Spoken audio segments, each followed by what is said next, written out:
Me llamo Ignaz Perín y nací en 1952 en Villefranche-sur-Saône, una pequeña ciudad rodeada de viñedos en la región del Beaujolais.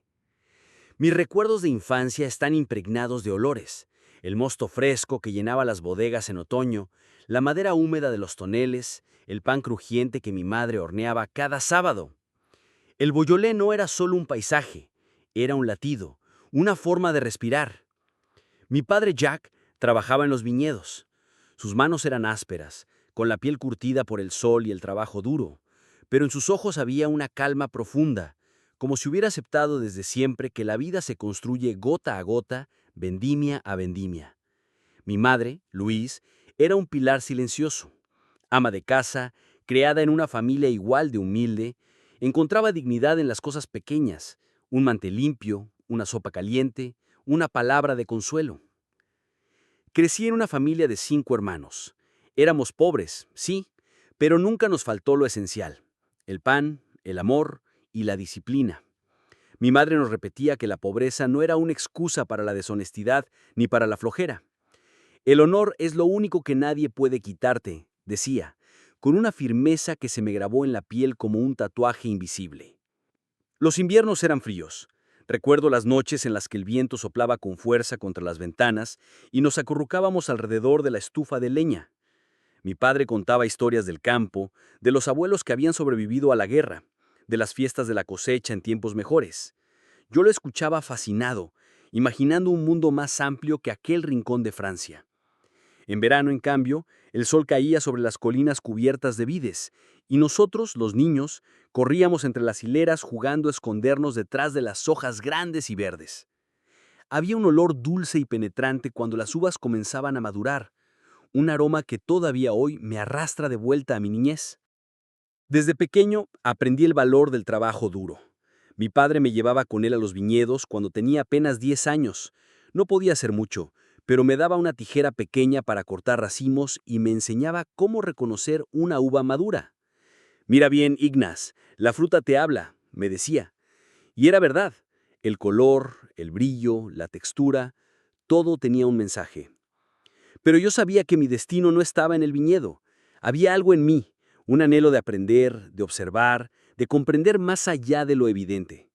Me fascinaban los inspectores que llegaban de la ciudad, hombres serios, con carpetas bajo el brazo, que tomaban notas sobre la higiene, la seguridad, el orden. Mientras mi padre se encogía de hombros y murmuraba que aquellos hombres siempre buscaban un defecto, yo sentía un respeto enorme. Querían que todo estuviera limpio, justo, transparente, y yo quería ser como ellos. Mi adolescencia estuvo marcada por esa búsqueda de claridad. En la escuela me gustaba la precisión de las matemáticas, la lógica implacable que no dejaba espacio a la mentira. También me atraían las ciencias naturales: observar cómo una hoja respira, cómo una gota de agua se convierte en vapor. Todo parecía un recordatorio de que la vida tiene reglas invisibles, que si se respetan, el mundo funciona. A los 17 años conseguí mi primer trabajo en la mairie de Villefranche. Era un puesto modesto, casi administrativo, pero para mí era un triunfo. El uniforme, el escritorio de madera, el sello oficial, todo me llenaba de orgullo. Cada mes, cuando recibía mi paga, la guardaba con cuidado. No la gastaba en diversiones como otros jóvenes, la reservaba para mi sueño: estudiar y convertirme en inspector sanitario. Recuerdo la primera vez que anuncié mi decisión en la mesa familiar. Mi padre levantó la vista de su plato y me miró en silencio. Luego asintió, sin una palabra. En su gesto había aprobación, pero también cierto desconcierto. Él, que había pasado su vida en las viñas, no entendía del todo mi deseo de pasar los días entre papeles, informes y reglamentos, pero no me lo reprochó jamás. Mi madre, en cambio, sonrió. «Hijo, si eliges un camino, síguelo hasta el final. No hay nada peor que arrepentirse de no haberlo intentado». Esas palabras se convirtieron en mi brújula. En aquellos años, el Beaujolais comenzaba a abrirse al mundo con su famoso vino nuevo. La región se llenaba de visitantes, periodistas, turistas curiosos. Yo los observaba desde lejos, con la certeza de que mi lugar estaba en otra parte, en un ámbito donde pudiera aplicar mi disciplina y mi sed de justicia. La rutina en casa era sencilla. Nos levantábamos temprano, desayunábamos pan con mantequilla y un café aguado, y cada uno salía a cumplir con sus obligaciones. En las noches cenábamos todos juntos, compartiendo lo poco que había. Pero en esa mesa humilde aprendí algo que me acompañaría toda la vida. La rutina es un ancla, una certeza en un océano de incertidumbres. Cuando cumplí 20 años, en 1972, sentí que había llegado el momento de dar el gran paso.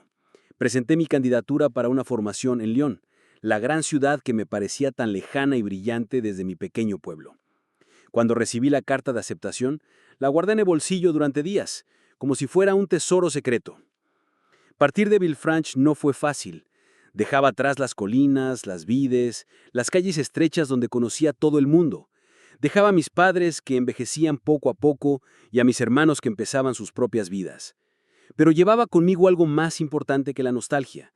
Llevaba la convicción de que mi destino estaba en otra parte, de que debía salir de aquel rincón para comprender mejor el mundo. En 1974 subí por primera vez a un tren rumbo a Lyon, con una maleta modesta y un corazón lleno de esperanza. No sabía entonces que aquel viaje no solo me conduciría a una profesión, sino también a la mujer que marcaría toda mi vida. Llegué a Lyon en 1975 con una maleta de tela, un par de camisas, un abrigo heredado de mi hermano mayor y un puñado de ahorros cuidadamente guardados. El tren me dejó en la estación de Perrache, un lugar bullicioso que contrastaba brutalmente con la calma de Villefranche. Recuerdo el olor a zumo, el ruido metálico de los trenes que partían y llegaban, y la marea de rostros desconocidos que se movían con prisa. Me sentí diminuto, casi invisible, pero al mismo tiempo una chispa de emoción recorría mi cuerpo. Lyon era otra cosa. Sus calles amplias, sus puentes sobre el Ródano y la Saona, sus edificios antiguos mezclados con modernidad. Había una vitalidad en el aire, un pulso urbano que me intimidaba y me fascinaba a la vez. Yo, un muchacho del Beaujolais, tenía la impresión de haber cruzado un umbral hacia un mundo nuevo. Mi formación como inspector sanitario comenzó en una pequeña institución cerca del barrio de La Pardieu. El edificio era austero, con paredes de un blanco gastado y pasillos largos que olían a papel viejo y a café barato. Pero para mí era un templo. Ahí se enseñaban las normas, los procedimientos, la ciencia de la higiene y la salud pública. El primer día de clases, un profesor nos dijo: ser inspector sanitario no es un trabajo, es una responsabilidad. Ustedes serán los ojos de la sociedad en los lugares donde la gente no mira.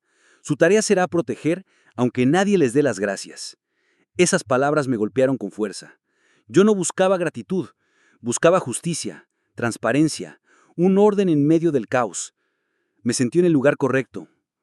Los cursos eran exigentes: microbiología, legislación sanitaria, toxicología, normas de higiene en alimentos, agua y establecimientos públicos.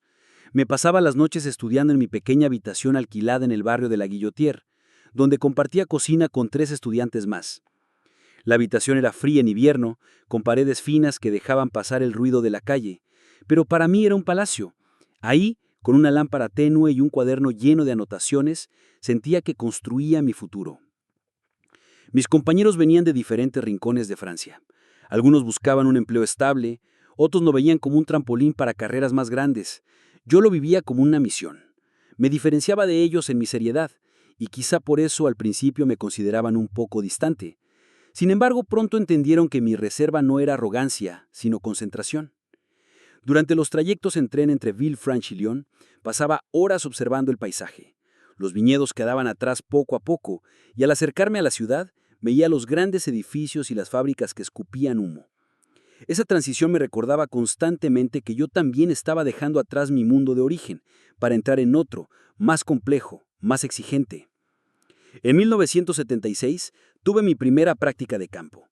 Me asignaron a un pequeño restaurante en Croix-Rouge, un lugar con fama de servir la mejor quenelle de la zona. Entré con mi libreta y mi bata blanca, y por primera vez experimenté lo que significaba tener autoridad. El dueño me miraba con recelo, los cocineros murmuraban entre ellos. Yo revisaba la limpieza de las superficies, las condiciones de almacenaje, la temperatura de los refrigeradores. Descubrí irregularidades: carne mal refrigerada, utensilios oxidados, un lavabo sin sabón. Levanté un informe detallado con las recomendaciones necesarias. No era un gesto de poder, era un acto de cuidado hacia clientes que nunca sabrían de mi existencia. Esa fue la primera vez que sentí el peso y la grandeza de mi profesión. En esos años, la vida no era fácil. El dinero era escaso y a menudo me alimentaba con pan, queso barato y sopas instantáneas. Pero nunca me quejaba. Cada sacrificio lo sentía como una inversión en mi futuro. Me levantaba temprano, caminaba largos tramos para ahorrar en billetes de tranvía y me pasaba los fines de semana revisando mis apuntes. Sin embargo, también había momentos de descubrimiento. Lyon me abrió horizontes culturales que jamás habría imaginado en Villefranche. Los sábados, después de estudiar, me perdía en el barrio viejo, en las trabolas misteriosas que cruzaban edificios de piedra. Descubrí cafés donde la gente discutía de política, teatros donde se respiraba arte, librerías donde me refugiaba durante horas. Había noches en las que caminando junto al Ródano iluminado, me preguntaba si algún día realmente pertenecería a esa ciudad. Lyon era hermosa, pero también intimidante. Yo era un muchacho provinciano que cargaba con la humildad de sus orígenes, pero en mi corazón sabía que estaba sembrando raíces nuevas. El año 1978 comenzó como cualquier otro, con el frío húmedo de Lyon y mis jornadas marcadas por el trabajo. Pero fue ese año, cuando tenía 26 años, que conocí a la mujer que cambiaría para siempre el rumbo de mi existencia, Magd. Todo ocurrió en una reunión del Departamento de Salud en Lyon. Yo había sido enviado desde Villefranche para asistir como representante asistente. Recuerdo que aquella mañana estaba nervioso, pues era la primera vez que me encontraba en un encuentro con autoridades y responsables regionales. La sala era amplia, con techos altos y olor a café recién hecho. Los papeles se apilaban sobre las mesas. Los hombres llevaban trajes oscuros y las mujeres, elegantes vestidos discretos. Yo me sentía un poco fuera de lugar, con mi chaqueta gastada y mi maletín de cuero heredado de un colega. Fue entonces cuando la vi. Magd. Era la secretaria del departamento. Su cabello castaño caía en ondas suaves sobre sus hombros. Sus ojos verdes tenían un brillo imposible de ignorar, como dos esmeraldas que iluminaban la sala. Y cuando sonrió, todo mi mundo pareció detenerse. Había en esa sonrisa una calidez que atravesaba cualquier armadura de timidez. Intenté concentrarme en los documentos frente a mí, pero mis manos temblaban. En un gesto torpe, quise servirme un café para calmarme. Fue entonces cuando ocurrió lo inevitable. El vaso se volcó y el líquido negro se derramó sobre todos los papeles de mi mesa. El murmullo de la sala se congeló por un instante. Yo, rojo de vergüenza, balbucié disculpas mientras trataba de salvar los documentos empapados. Creí haber arruinado para siempre mi reputación, pero entonces escuché algo inesperado: la risa de Magd. No era una risa burlona, sino clara, cristalina, contagiosa.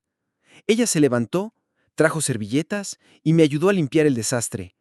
Me miró directamente a los ojos y dijo: «No se preocupe, monsieur. A veces, un café derramado es la mejor manera de empezar una conversación». Aquella frase quedó grabada en mi memoria como un sello. Fue el inicio de todo. Los primeros pasos. Después de la reunión, nos cruzamos en el pasillo. Yo, todavía nervioso, apenas pude darle las gracias. Ella, con naturalidad, me respondió que no había sido nada, pero algo en su mirada me invitaba a seguir hablando, y así lo hice. Comenzamos con pequeñas charlas, sobre el clima, sobre Lyon, sobre el trabajo. Descubrí que Magd tenía un sentido del humor delicado y una inteligencia práctica. Sabía escuchar, y cada palabra suya me hacía sentir valorado incluso en mis silencios. Pronto empezamos a vernos fuera del trabajo. Al principio, paseos tímidos por las calles de Vieux-Lyon, donde compartíamos un croissant en alguna boulangerie. Después, caminatas más largas junto al río Saona, hablando de nuestros sueños y temores. Fue en uno de esos paseos donde me confesó con voz entrecortada que había estado casada brevemente. «No funcionó. Fue un error de juventud», me dijo. No habló más y yo no quise presionar. No mencionó hijos ni mayores detalles. Yo, ingenuo y enamorado, acepté su silencio. Un amor sencillo. Nuestro amor se construyó alrededor de cosas simples. Los domingos desayunábamos con un pan o chocolate caliente. Los jueves cenábamos una quiche Lorraine en un pequeño restaurante cerca de Bellecour. A veces nos sentábamos en un banco frente al Ródano y hablábamos durante horas, como si el mundo no existiera. Yo nunca había sentido algo así. Magd no solo me atraía, me daba paz. Tenía la sensación de que junto a ella podía enfrentar cualquier dificultad. En 1979, después de un año de relación, decidí dar el paso más importante de mi vida. Una tarde de otoño, con las hojas cayendo en Place de Terron, le pedí matrimonio. Estaba tan nervioso que apenas logré articular las palabras, pero ella sonrió y dijo sí sin dudarlo. Nuestro matrimonio se celebró en enero de 1980, en una ceremonia sencilla, pero llena de emoción. Yo miraba a Magd vestida de blanco y me parecía irreal que una mujer así hubiera decidido compartir su vida conmigo. Fue el día más feliz de mi vida, y lo viví convencido de que empezábamos una historia limpia, transparente, basada en la confianza absoluta. Lo que no sabía es que aquel mismo día, mientras pronunciábamos nuestros votos, Magd ya llevaba sobre sus hombros un secreto tan pesado que tarde o temprano terminaría cayendo sobre mí como un rayo. El matrimonio con Magd marcó el inicio de una etapa que durante muchos años consideré como la más plena y feliz de mi vida. Nos instalamos en un pequeño apartamento en Villefranche-sur-Saône, modesto pero cálido, donde cada mueble, cada detalle era un símbolo de nuestros sueños compartidos. Los primeros meses fueron de adaptación, aprender a convivir, a repartir las tareas, a descubrir las manías y costumbres del otro. Magd tenía una paciencia infinita. Yo, en cambio, era meticuloso hasta en lo más pequeño. Pero lejos de separarnos, esas diferencias se convirtieron en un equilibrio. Ella aportaba ligereza, yo estructura. El ascenso profesional. En 1981 recibí la promoción a supervisor sanitario. Para mí fue un reconocimiento enorme. Después de años de esfuerzo y disciplina, por fin veía recompensada mi entrega. El trabajo era exigente. Inspecciones en mataderos, controles de higiene en mercados y fábricas, largas horas de informes. Pero yo lo vivía con orgullo. Sentía que estaba contribuyendo a algo más grande, la salud pública, el bienestar de mi comunidad. Magd me apoyaba en todo. Preparaba mis camisas la noche anterior, me animaba cuando volvía exhausta y siempre encontraba la forma de recordarme que aunque el trabajo era importante, la vida familiar lo era más. En 1982 tomó una decisión trascendental y dejar su empleo como secretaria para dedicarse por completo al hogar, y sobre todo, a la familia que comenzábamos a formar. La llegada de Richard y Christine. En 1983 nació Richard, nuestro primer hijo. Recuerdo aquella madrugada como si fuera ayer. El hospital olía a desinfectante y mis manos sudaban sin control. Cuando finalmente escuché su primer llanto, una oleada de emoción me invadió. Sostenerlo en mis brazos fue el instante más transformador de mi existencia. Un ser tan pequeño, tan frágil y al mismo tiempo tan lleno de futuro.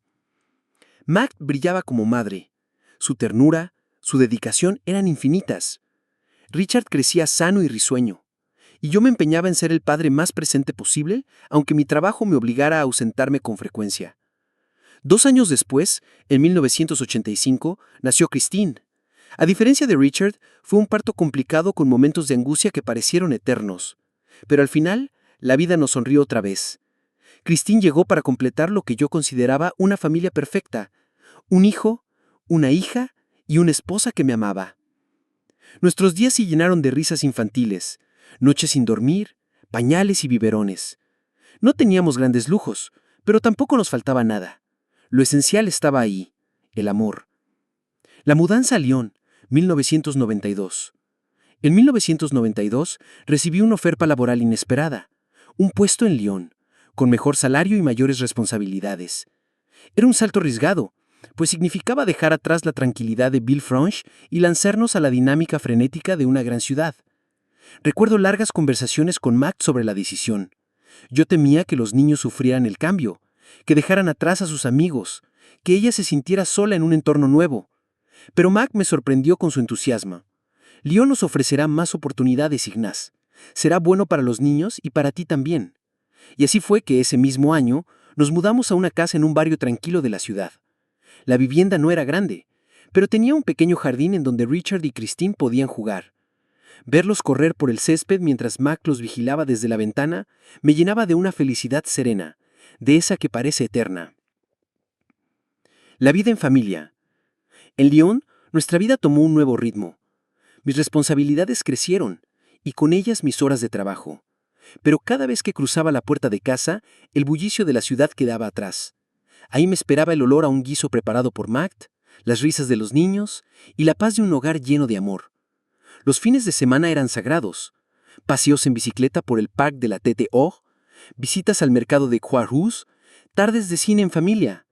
En Navidad decorábamos juntos la casa y en verano viajábamos a Bouillonnet para visitar a mis padres, que siempre recibían a sus nietos con los brazos abiertos.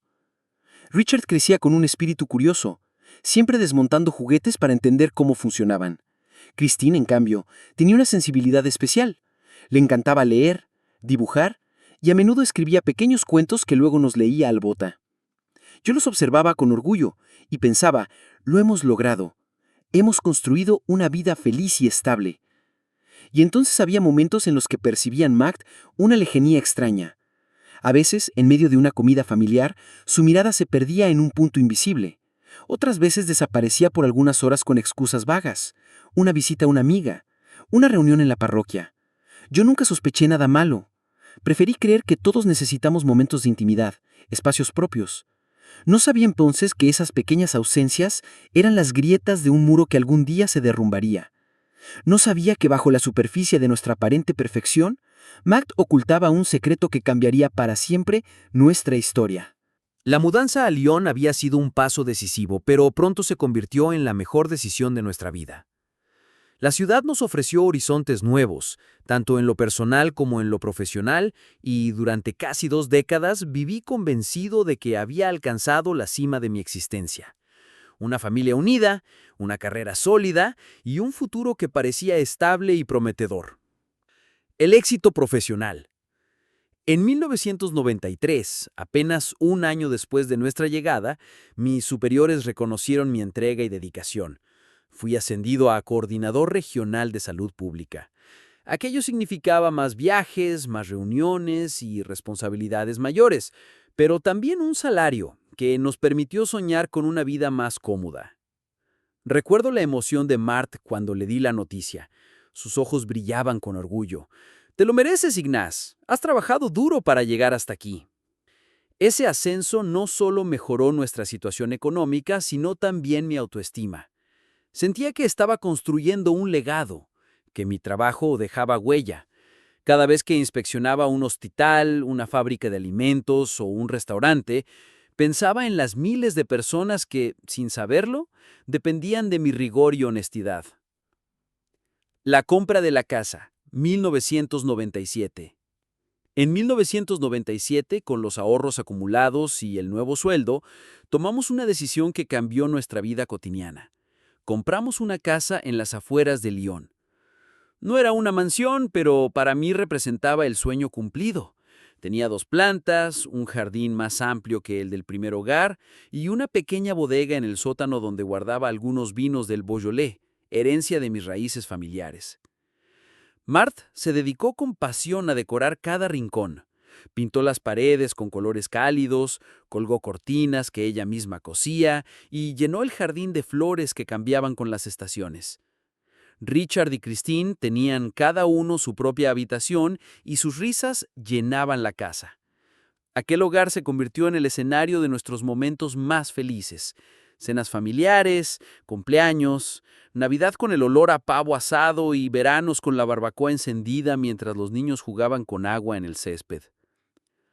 Los logros de los hijos. El orgullo de mi vida siempre fueron mis hijos. Richard, desde pequeño, mostró interés en las ciencias y la tecnología. Pasaba horas construyendo maquetas, desmontando radios viejas y preguntándome cómo funcionaban las cosas. En 2005 se graduó como ingeniero y el día de su titulación lo abracé con lágrimas en los ojos. Sentí que todo mi sacrificio había valido la pena. Christine, en cambio, se inclinó hacia las letras y la justicia. Su pasión por defender a los demás la llevó a estudiar Derecho. Cuando en 2007 obtuvo su título de abogada, vi en ella la determinación de su madre y la disciplina que quizá heredó de mí. Ambos se convirtieron en adultos responsables y Mart y yo celebrábamos cada uno de sus logros como si fueran propios.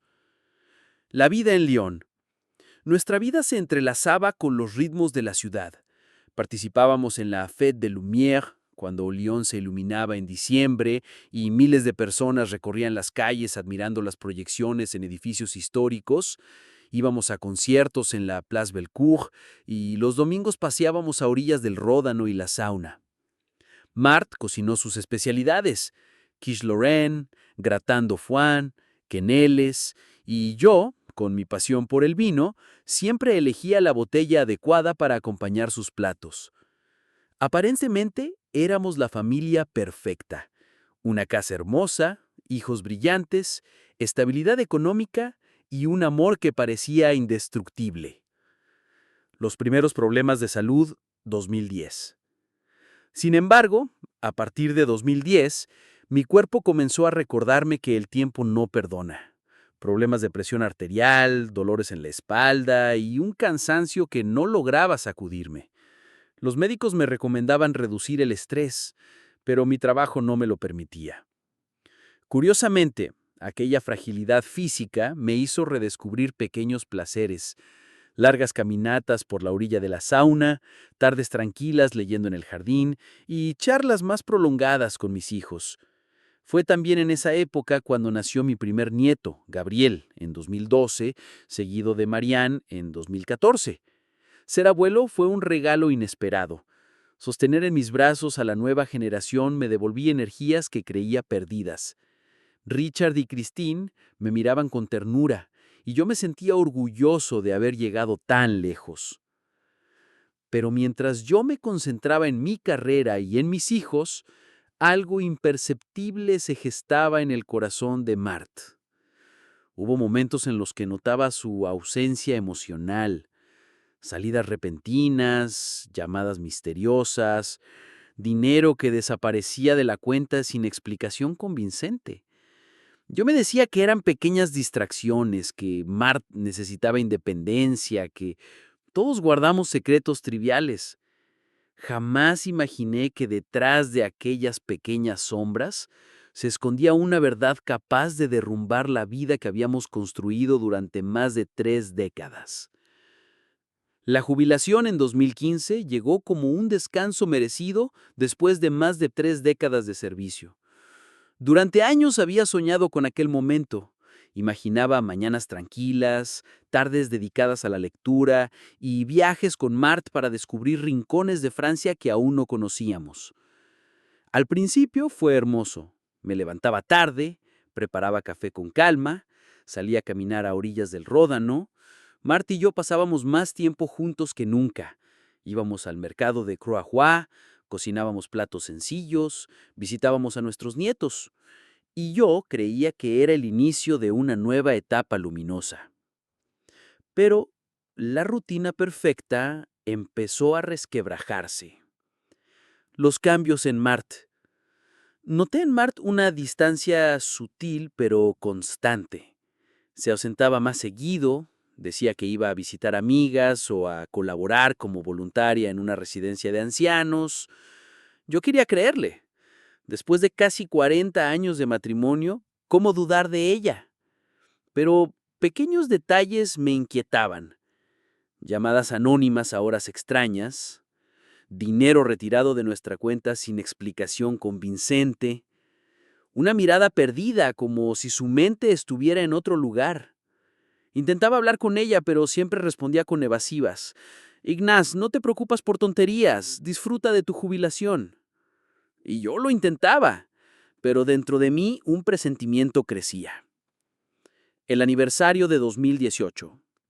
En octubre de 2018 planeé una sorpresa por nuestro aniversario. Quería llevarla a cenar como en los viejos tiempos. Marthe me había dicho que tenía cita en la peluquería. Algo en su tono me pareció extraño. Decidí seguirla. Nunca lo había hecho en toda mi vida, pero aquella vez mi intuición me lo exigió. La vi tomar un batús hasta un barrio que rara vez visitábamos. Caminó hasta una casa azul, pequeña, humilde. Tocó la puerta. Un hombre salió a recibirla. Estaba enfermo, frágil, pero su rostro me resultaba inquietantemente familiar. Su nombre era Antoine Ferrier, el exmarido que Marthe me había asegurado haber dejado en el pasado. La verdad oculta. Pocos días después, la verdad se desplegó como una tormenta. Conversaciones discretas con vecinos, documentos olvidados en el desván y finalmente la confesión de Marthe. Antoine nunca había desaparecido de su vida. Desde 1978, Marthe guardaba un secreto imposible de imaginar. Un hijo nacido de aquel matrimonio, Charles, a quien había seguido viendo en secreto durante 40 años. Parte del dinero que desaparecía era para ayudarlo. Las visitas a la residencia eran excusas para asistir a Antoine, que padecía un cáncer terminal. Me derrumbé. El mundo que creía sólido se desmoronó en un instante. El peso de la traición. 40 años de matrimonio, 2 hijos, una vida entera, un hogar construido con esfuerzo y sacrificio, y detrás una historia paralela que nunca conocí. Recuerdo caminar solo por las orillas de la sauna aquella noche.